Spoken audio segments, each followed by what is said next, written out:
நம சிவாய வாழ்க. നാഥൻ്റെ പാദം വാഴ്ക വാഴ്ക.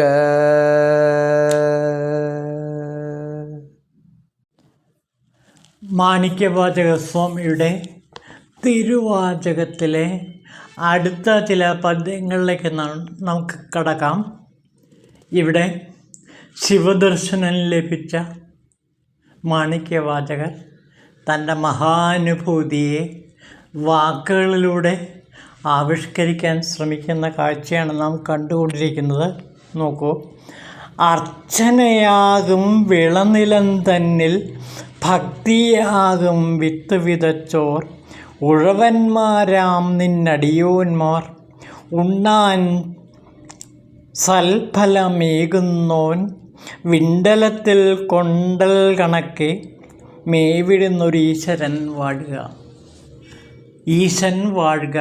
ഭഗവാൻ എന്നെ അനുഗ്രഹിക്കട്ടെ. എങ്ങനെ? നോക്കൂ. അർച്ചനയാകും വിളനിലം തന്നിൽ, ശിവപൂജയാകുന്ന വിളനിലത്തിൽ, ശിവപ്രാർത്ഥനയാകുന്ന വിളനിലത്തിൽ ഭക്തിയാകും വിത്ത് വിതച്ചോർ. ഞങ്ങൾ എങ്ങനെയുള്ളവരാണ്? ഭക്തിയാകുന്ന വിത്താണ് വിതച്ചിരിക്കുന്നത്. അപ്പോൾ മാണിക്യവാചകർ പറയുകയാണ്, ഞാനും എൻ്റെ കൂടെയുള്ള ഭക്തജനങ്ങളും ഭക്തിയാകുന്ന വിത്താണ് ശിവപൂജയാകുന്ന നിലത്ത് വിതച്ചിരിക്കുന്നത്. അപ്പോൾ ശിവപൂജയാകുന്ന വിളനിലത്ത് ഭക്തിയാകുന്ന വിത്ത് ഞങ്ങൾ വിതച്ചു. എന്നിട്ടോ ഉഴവന്മാരാം നിന്നടിയാന്മാർ, ഉഴവന്മാരായ, അത് ഉഴുതുമറിക്കുന്നത് നിൻ്റെ അടിയാന്മാരായ ഭക്തജനങ്ങളാണ്. അപ്പോൾ നിതാന്തമായ ഭക്തിയിലൂടെയാണ് അവരോരോ കർമ്മവും ചെയ്യുന്നത്. ഈ വിളനില ഉഴുതുമറിക്കുന്നത് അടിയാന്മാരായ ഭക്തരായ ഞങ്ങളാണ്. എങ്ങനെ? നിരന്തരമായ ശിവ പൂജയിലൂടെ ഞങ്ങൾ ഈ വിളനിലത്ത് കർമ്മം ചെയ്യുന്നു. അപ്പോൾ ഓരോ അടിയാൻ്റെയും ഓരോ ശിവഭക്തൻ്റെയും കർമ്മം എന്ന് പറഞ്ഞത് ശിവനിയോഗമനുസരിച്ചുള്ള ശിവനെ പൂജിച്ചു കൊണ്ടുള്ള കർമ്മങ്ങളാണ്. അപ്പോൾ ശിവകർമ്മങ്ങളാണ് അടിയാന്മാരായ ഞങ്ങൾ ചെയ്യുന്നത്. എന്നിട്ടോ ഉണ്ണാൻ സൽഫലമേകുന്നോൻ, അങ്ങനെ വിത്ത് വിതച്ച് കഴിയുമ്പോൾ ഞങ്ങൾക്ക് അതിന് 100 മേനി വിളവുണ്ടാക്കുന്നു. എങ്ങനെ? വിണ്ടലത്തിൽ കൊണ്ടൽ കണക്കെ മേവിടുന്നൊരു ഈശ്വരൻ വാഴുക. ആ സമയത്ത് ആവശ്യമായ മഴ പെയ്യാൻ വേണ്ടിയുള്ള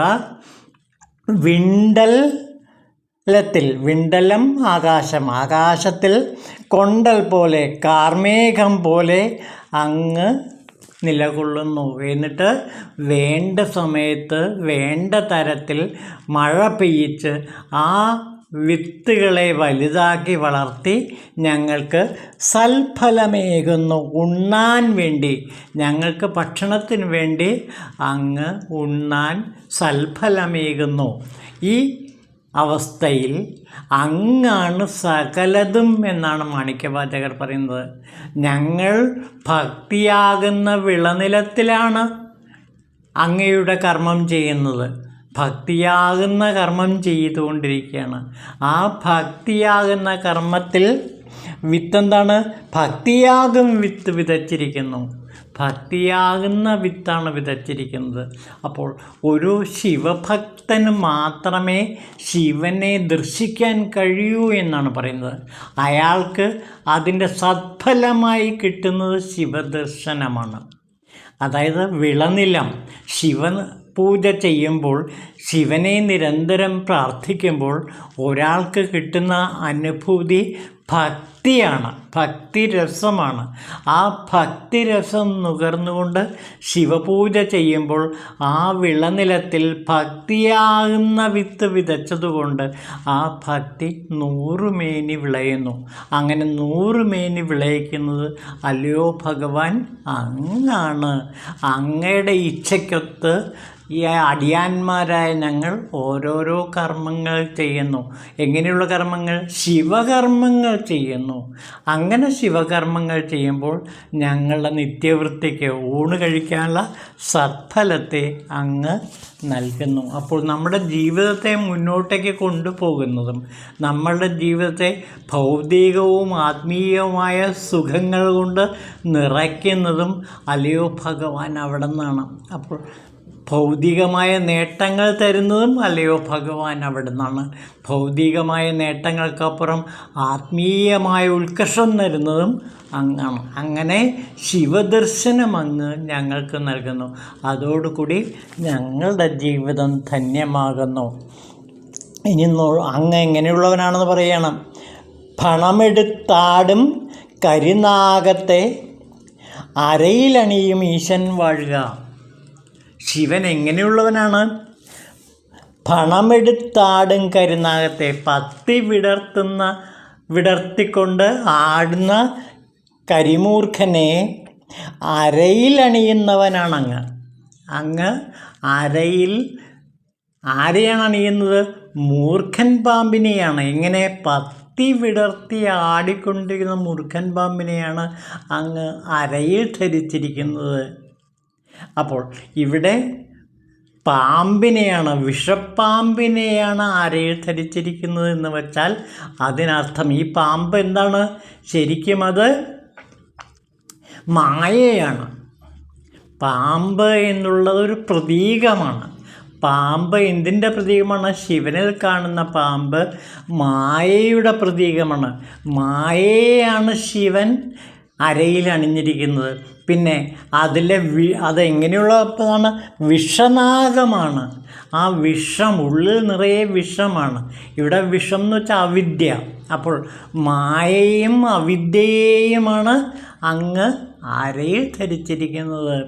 അതായത് ഭക്തനെ സംബന്ധിച്ചിടത്തോളം ഈ ദർശനം കൂടുതൽ ആ ഭക്തൻ്റെ ജീവിതത്തെ ധന്യമാക്കുകയാണ്. കാരണം അയാളിലെ മായാമലങ്ങളെ അത്രയും നീക്കാൻ ശിവന് മാത്രമേ കഴിയൂ. കാരണം മായയെ ഇല്ലാതാക്കുന്നവനാണ് ശിവൻ. ഉള്ളിലെ അവിദ്യയാകുന്ന വിഷത്തെ ഇല്ലാതാക്കുന്നവനാണ് ശിവൻ. അങ്ങനെ മായയെയും അവിദ്യയെയും പൂർണ്ണമായും ഇല്ലാതാക്കുന്നതാണ് ഈ വിഷപ്പാമ്പിനെ അരയിലണിയുന്ന ശിവൻ്റെ പ്രതീകത്തിലൂടെ കവി നമ്മുടെ മുമ്പിൽ ആവിഷ്കരിക്കുന്നത്. അപ്പോൾ പാമ്പും പാമ്പിൻ്റെ വിഷവും എന്താണ്? മായയും അവിദ്യയുമാണ്. ആ മായയും അവിദ്യയും പൂർണ്ണമായി ഇല്ലാതാക്കുന്ന അല്ലയോ ഭഗവാൻ, അവയെ നശിപ്പിക്കാൻ കരുത്തുള്ള അല്ലയോ ഭഗവാൻ അങ്ങ് വാഴുക. പിന്നെയോ അരിയ തപസ്സികൾക്ക് അരുളേകീടും ആദിമൂർത്തിയാം ദേവൻ വാഴുക. ഇങ്ങനെ അരിയ ഏറ്റവും ശ്രേഷ്ഠരായ തപസ്സികൾക്ക് അങ്ങ് ആദിമൂർത്തിയാണ്. തപസ്സികൾക്ക് ദർശനം നൽകുന്ന ആദിമൂർത്തിയാണ് ദേവൻ. പിന്നെ പേടി നീക്കിയ പോരാളി വാഴുക. എല്ലാവരുടെയും ഭയത്തെ ഇല്ലാതാക്കുന്ന പോരാളിയായ, മഹാപോരാളിയായ, അതായത് മായയോട് നിരന്തരം പൊരുതി ജയിക്കാനുള്ള പോരാളിയായി ഭക്തരായ ഞങ്ങളെ മാറ്റിയ അല്ലയോ പോരാളി നായക വാഴുക. അപ്പോൾ ഇവിടെ പോരാളി നായകനാണ് ശിവൻ. എന്തിനോടാണ് പോരിടുന്നത്? ആ കാമക്രോധ ലോഭമോഹ സൈന്യങ്ങളോടാണ് ഒറ്റയ്ക്ക് നിന്ന് ശിവൻ പോരാടുന്നത്. അങ്ങനെയുള്ള പോരാളിയുടെ നായകൻ വാഴുക. നിത്യവും വന്ന് ആളുന്നോൻ വാഴുക. ദിവസവും നമ്മെ വന്ന് ആളുന്നവനാണ് ശിവൻ. നമ്മളെ സ്വീകരിക്കുന്നവനാണ് ശിവൻ. അതായത് ഓരോ ദിവസവും പ്രഭാതം പൊട്ടിവിടരുമ്പോൾ ശിവഭക്തനെ കയ്യാളുന്നവനാണ് ശിവൻ. പിന്നെ അയാളുടെ യോഗക്ഷേമങ്ങളെല്ലാം ഓരോ ദിവസവും നിർവഹിക്കുന്ന ശിവനാണ്. അപ്പോൾ ഓരോ ദിവസത്തിൻ്റെ ആരംഭത്തിലും ശിവഭജനത്തിലൂടെ നാം ശിവസാക്ഷാത്കാരം നേടുകയാണ്. കണ്ടോ, നിത്യവും വന്നാളുന്നവൻ ഓരോ ദിവസവും ഈ ശിവദർശനം തരികയാണെന്നാണ് പറയുന്നത്. ഒന്ന് ആലോചിച്ച് നോക്കൂ, പ്രഭാതത്തിൽ നാം ഉണരുമ്പോൾ നമ്മുടെ മുമ്പിൽ വന്നു നിൽക്കുന്നത് ശിവപാർവതിമാരാണ്.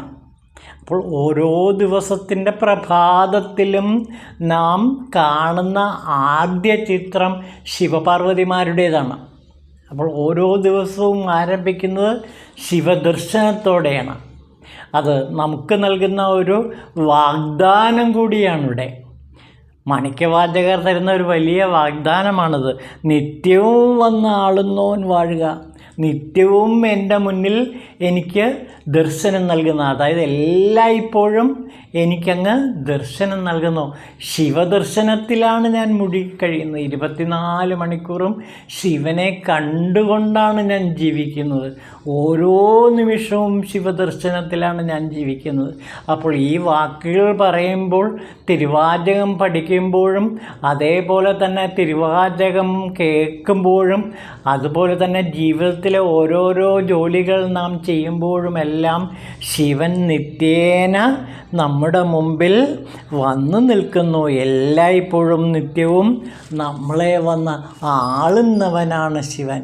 അതായത് ശിവനോടൊത്താണ് നാം ജീവിക്കുന്നത്. ശിവനോടൊത്ത് ജീവിക്കുന്ന അനുവാചകനെയാണ് നാം ഇവിടെ കാണുന്നത്. അപ്പോൾ തിരുവാചകത്തിലൂടെ കടന്നു പോകുമ്പോൾ നാം ശിവനോടൊത്താണ് ജീവിക്കുന്നത്. അത് കഴിഞ്ഞും ശിവനോടൊത്താണ് ജീവിക്കുന്നത്.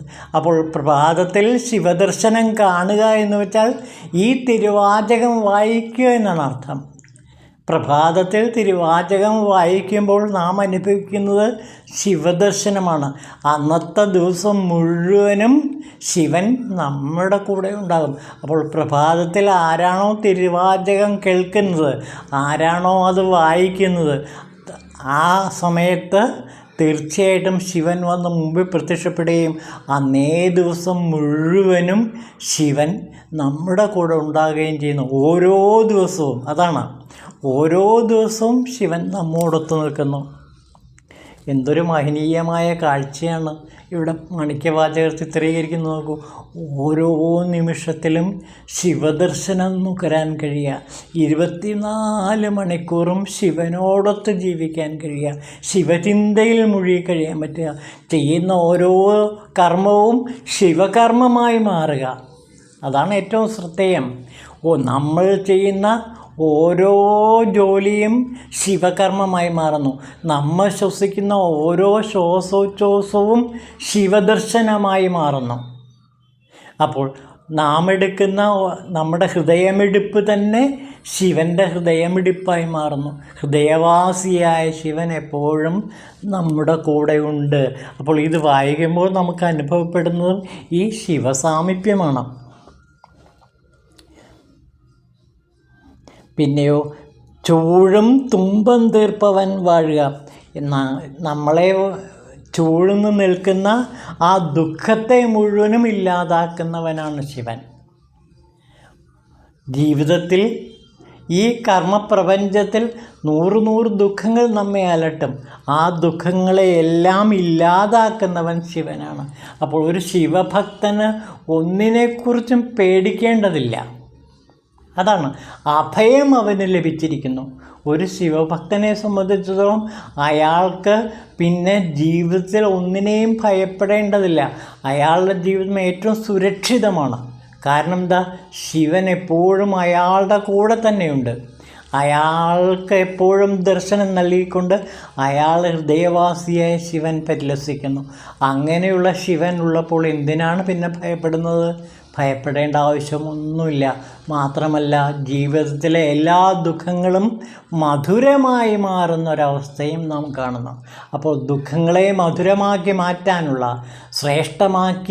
ശ്രേഷ്ഠ സുഖമാക്കി മാറ്റാനുള്ള കഴിവ് ഭഗവാൻ ശിവനുണ്ട്. പിന്നെ ഇരുളിൽ നടനം ചെയ്യുവാൻ വാഴുക. ദുഃഖങ്ങളുടെ നടുവിലാണ് ശിവൻ നൃത്തം ചെയ്യുന്നത്. അപ്പോൾ ഈ ജീവിത ദുഃഖങ്ങളെ മുഴുവനും ഇല്ലാതാക്കുന്നവൻ ശിവനാണ്. ശിവൻ്റെ നൃത്തമാണ് ഇരുട്ടിനെ വെളിച്ചമാക്കി മാറ്റുന്നത്. പിന്നെ ആത്തോർക്ക് അടുത്തണയാത്തോൻ.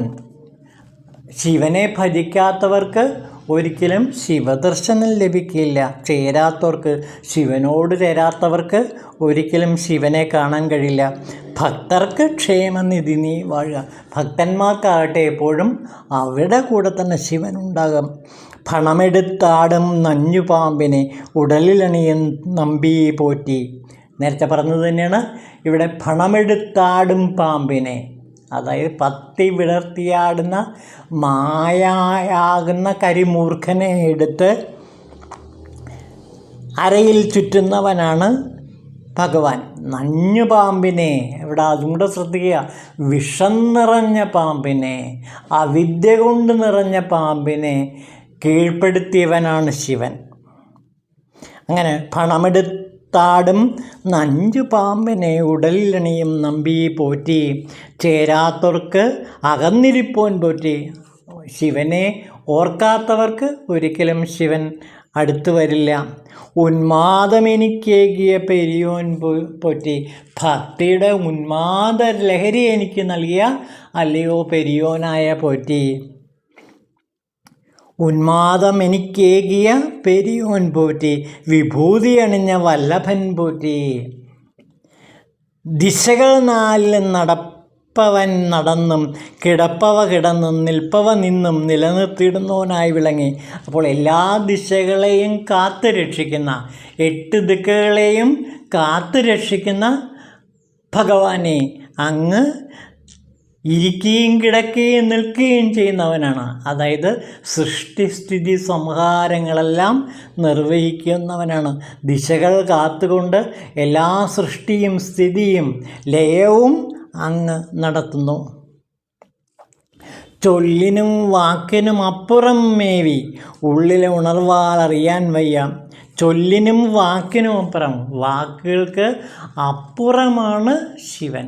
അപ്പോൾ ഒരിക്കലും ശിവൻ്റെ മഹത്വത്തെ വാക്കുകളെ കൊണ്ടും ചൊല്ലുകളെ കൊണ്ടും വർണ്ണിക്കാനാവില്ല. കവിതകളെ കൊണ്ടും അതേപോലെ തന്നെ വാക്കുകൾ കൊണ്ടും ഒരിക്കലും ശിവനെ മഹത്വത്തെ പൂർണ്ണമായി ഉൾക്കൊള്ളാൻ കഴിയില്ല. ചൊല്ലിനും വാക്കിനും അപ്പുറമാണ് ശിവഭഗവാൻ. ഉള്ളിലെ ഉണർവാൽ അറിയാൻ വയ്യ. ഉണർന്നവർക്ക് പോലും ശിവനെ കാണാൻ ബുദ്ധിമുട്ടാണ്. അപ്പോൾ ഉണരാത്തവരുടെ അവസ്ഥയോ എന്ന് ആലോചിച്ച് നോക്കൂ. അപ്പോൾ ശിവനെ കണ്ടുകിട്ടുക അത്രമേൽ പ്രയാസമാണ്. ഉള്ളിൽ നല്ല ഉണർവുള്ളവർക്ക് മാത്രമേ ശിവനെ കാണാൻ പറ്റുള്ളൂ. അതായത് നമ്മുടെ ഹൃദയം പരിശുദ്ധമാകുമ്പോൾ, പവിത്രമാകുമ്പോൾ, കളങ്കരഹിതമാകുമ്പോൾ മാത്രമേ നമുക്ക് ഉണർവിൽ മാത്രമേ ശിവനെ കാണാൻ പറ്റുള്ളൂ. ഉണർന്നാലും ശിവനെ കാണാൻ പറ്റില്ല. ഉണർവായ അവസ്ഥയിൽ മാത്രമേ ശിവനെ കാണാൻ പറ്റുള്ളൂ. ഇന്ദ്രിയങ്ങൾ 5 കാണാനാകാം. ഇന്ദ്രിയങ്ങൾ കൊണ്ട്, പഞ്ചേന്ദ്രിയങ്ങൾ കൊണ്ട് ഒരിക്കലും ശിവനെ കാണാൻ കഴിയില്ല. കണ്ണുകളെ കൊണ്ട് ശിവനെ കാണാൻ കഴിയില്ല. കണ്ണിൻ്റെ കണ്ണായ ഉൾക്കണ്ണുകൊണ്ട് മാത്രമേ ശിവനെ കാണാൻ പറ്റുള്ളൂ. അതുകൊണ്ട് ശിവശബ്ദം ഒലി കേൾക്കണമെങ്കിൽ ചെവി കൊണ്ട് പറ്റില്ല. ചെവിയുടെ ചെവിയായ ആ ഉൾച്ചെവി കൊണ്ട് മാത്രമേ കാണാൻ പറ്റുള്ളൂ. അതുപോലെ സ്പർശസുഖ, ഉൾസ്പർശം. അപ്പോൾ അന്തരാത്മാവിൽ 1000 കുസുമഹാരങ്ങൾ വിരിയുമ്പോൾ മാത്രമേ ശിവനെ നമുക്ക് ദർശിക്കാൻ കഴിയുള്ളൂ. അപ്പോൾ അന്തമറ്റ സുഹൃതഹാരങ്ങൾ നമ്മുടെ അന്തരാത്മാവിൽ വിരിയുമ്പോൾ മാത്രമേ ഈ ശിവസായുജ്യം നമുക്ക് ലഭിക്കുകയുള്ളൂ. അന്തമറ്റ സുഹൃതഹാരങ്ങൾ തന്നെ ആത്മാവിൽ വിരിയുമ്പോൾ അല്ലയോ ഭഗവാൻ അങ്ങ് എൻ്റെ മുന്നിൽ വന്നു നിൽക്കുന്നു. ഭൂതങ്ങൾ5 സൃഷ്ടിച്ചതങ്ങാണല്ലോ. പൂവിൽ മണം പോലെ അങ്ങ് നിറഞ്ഞു നിൽക്കുന്നു. പൂവിൽ മണം പോലെ അങ്ങ് നിറഞ്ഞു നിൽക്കുന്നു. എവിടെയും എന്തിലും എങ്ങും നിറഞ്ഞു നിൽക്കുന്ന ശിവഭഗവാനെ നമുക്കിതാ മുന്നിൽ കാണാൻ പറ്റും. അപ്പോൾ നമ്മുടെ മുന്നിൽ പ്രത്യക്ഷപ്പെട്ടിരിക്കുന്ന ആ ശിവ തേജസ്സിനെയാണ് ഇവിടെ മാണിക്യവാചകർ വർണ്ണിക്കുന്നത്. അപ്പോൾ ഒന്ന് ആലോചിച്ച് നോക്കൂ. ഈ വിളനിലത്തിൽ, ജീവിതമാകുന്ന വിളനിലത്തിൽ ഭക്തിയാകുന്ന ആ വിത്ത് വിതയ്ക്കുമ്പോൾ ശിവൻ അവൻ്റെ അരുളാൽ നമുക്ക് ഭക്ഷണം തരുന്നു. അത് മഴമേഘമായി ശിവൻ വന്ന് എല്ലാത്തിനെയും ഫലഭൂയിഷ്ടമാക്കി മാറ്റുന്നു. അപ്പോൾ നമ്മുടെ ജീവിതത്തെ ധന്യമാക്കുന്നത് ശിവദർശനം ഒന്നു മാത്രമാണ്. ശിവദർശനം കൊണ്ടല്ലാതെ നമുക്ക് ഈ ജീവിതത്തിലെ ദുഃഖത്തെ ഒരിക്കലും ഇല്ലാതാക്കാൻ കഴിയില്ല.